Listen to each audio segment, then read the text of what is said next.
seja muito bem-vindo. Tem edição nova de Veja saindo do forno e já disponível em todas as nossas plataformas, do digital ao impresso. Quem vai me ajudar hoje a apresentar os destaques dessa edição é a editora de Brasil, Ana Clara Costa. Tudo bom, Ana? Oi, Silvio, tudo bem? E a repórter de internacional, Johanna Nublar. Tudo bem, Johanna? Olá. Então vamos lá, vamos jogar na tela a capa de Veja, capa exclusiva nessa semana.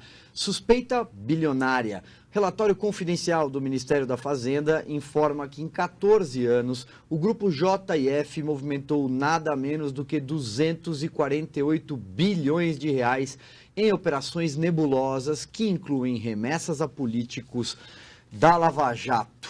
Ana, começar pedindo a sua ajuda para apresentar esse material que leva a assinatura dos repórteres Hugo Marques e Tiago Bronzato da sucursal de Brasília.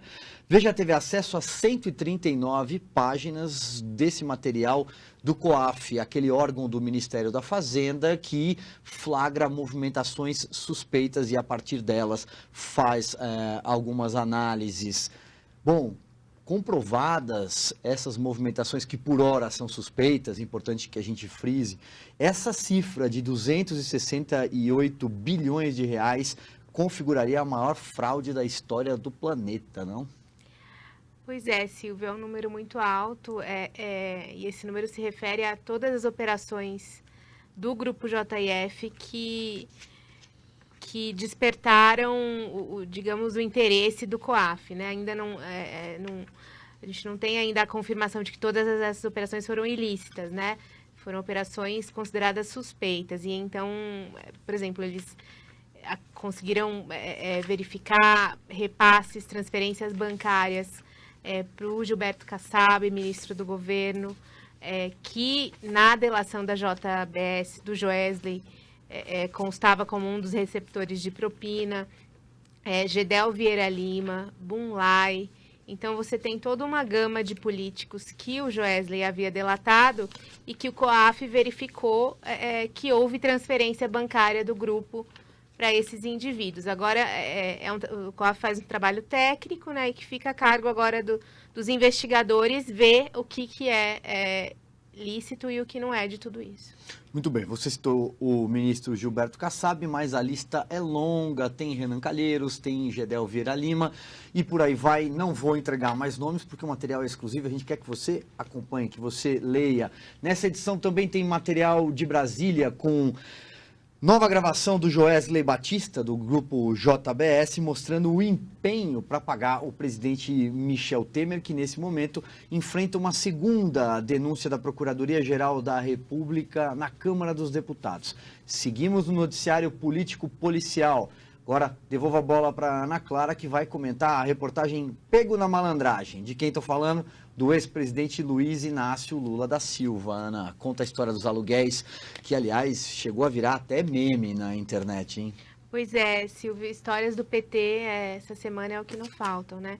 Então, essa questão dos aluguéis é o seguinte, um dos processos hoje do qual o Lula é réu é sobre o aluguel de um apartamento que é vizinho ao dele em São Bernardo do Campo.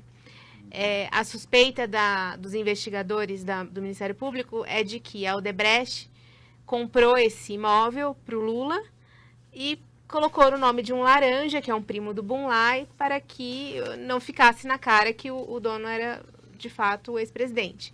Então, tudo começa por causa desse imóvel. Como há essa investigação, o juiz Sérgio Moro pediu para a defesa do Lula e pediu para o Lula diretamente no último depoimento que o Lula deu em Curitiba, para que mandasse, então, já que esse imóvel não é dele e que o Lula só alugava esse imóvel para deixar alguns objetos ali, que mostrasse, então, os recibos desse aluguel, né?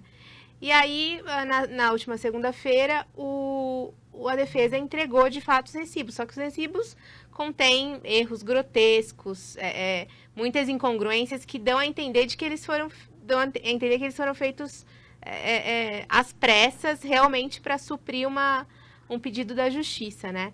Então, você tem datas que não existem, nomes escritos errados, recibos de datas de domingo, como se o indivíduo tivesse assinado, de fato, um recibo de aluguel no domingo.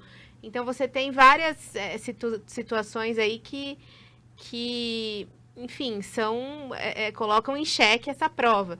E se isso for comprovado, o Ministério Público pode pedir perícia dos originais desses recibos para ver se eles de fato foram impressos na mesma época e assinados no mesmo dia e etc.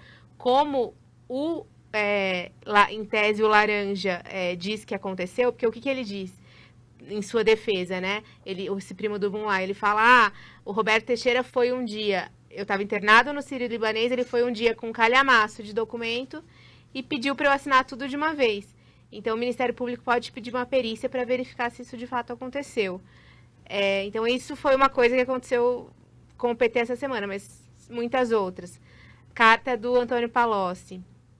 Segunda carta bombástica do Palocci. A primeira foi a carta ao povo brasileiro e essa é a segunda em que ele enterra o PT, né? Ele aponta todos os problemas do partido, o fato do partido crucificá-lo porque ele resolveu delatar, sendo que nunca crucifica os culpados que estão ali dentro, chamou o PT de seita, culpou o Lula em diversas ocasiões por ilicitudes. Então, foi uma carta considerada bombástica. E, por último, no caso do PT, a gente tem o Zé Dirceu, que teve a pena ampliada em 10 anos, segunda maior pena da Lava Jato hoje. Zé Dirceu, 30 anos na cadeia nessa condenação. Ele tem uma outra condenação ainda de 11 anos, que o Moro já sentenciou e que precisa ainda ser confirmada pela segunda instância. Mas, enfim, situação difícil, né? Pois é, não, mas se a situação foi difícil, para lá de difícil para o PT, também não foi nada fácil para o senador Aécio Neves do PSDB, né? O Supremo Tribunal Federal decidiu afastá-lo do mandato, decidiu impor ali uma espécie de toque de recolher. O Aécio não pode sair de casa à noite, teve que entregar o passaporte e, enfim, queria que você fizesse um breve resumo dessa semana que, como eu acabei de dizer, também não foi nada boa para esse tucano. A vida dele foi dura essa semana, a gente pode dizer isso. O Aécio estava muito tranquilo no Senado, retomando os seus poderes ali dentro de articulação, articulando em favor do Marconi Perillo para ser presidente do partido, articulando em favor do Dória, fazendo diversos movimentos ali. E ele foi surpreendido com essa decisão do Supremo que o afasta e, ao mesmo tempo, determina a sua reclusão noturna, ou seja, todo dia ele tem que estar em casa à noite para dormir.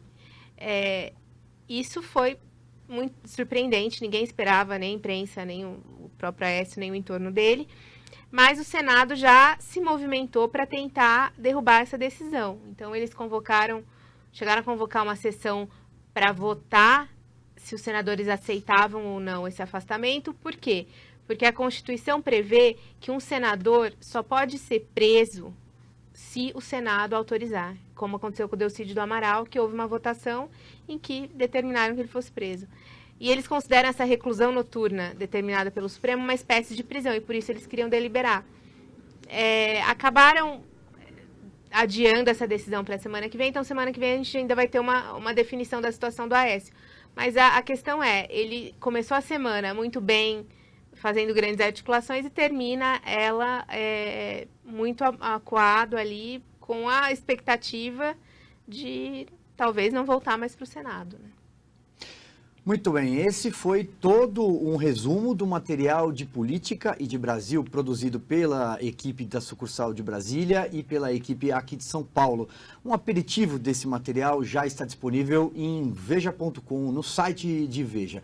Do Brasil, vamos entender o que está acontecendo lá fora. Agora eu vou bater bola com a Johanna Nublar. Johanna, vamos começar pela Alemanha. A chanceler Angela Merkel praticamente assegurou aí o seu quarto mandato à frente da Alemanha, mas o resultado, do ponto de vista do parlamento, ficou um pouco abaixo da expectativa, até com algum ineditismo. Queria que você traçasse um cenário do que aconteceu e já te perguntar de cara, o que é a AfD, né, essa alternativa para a Alemanha?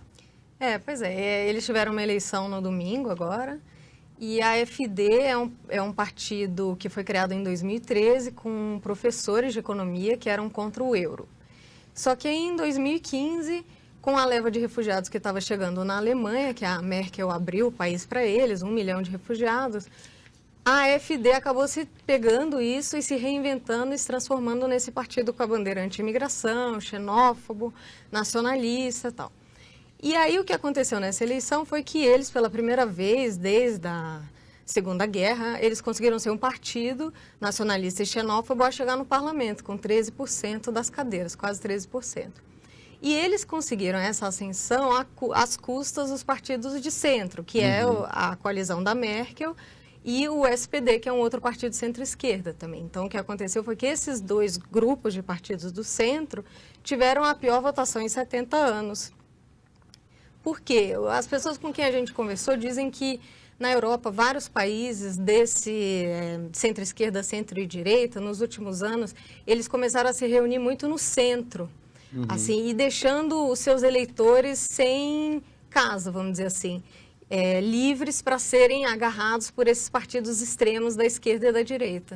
Agora, tem um avanço na Europa, até nos Estados Unidos, por que não, desses grupos, né, mais alinhados à direita ou mais populistas, confere, não é isso?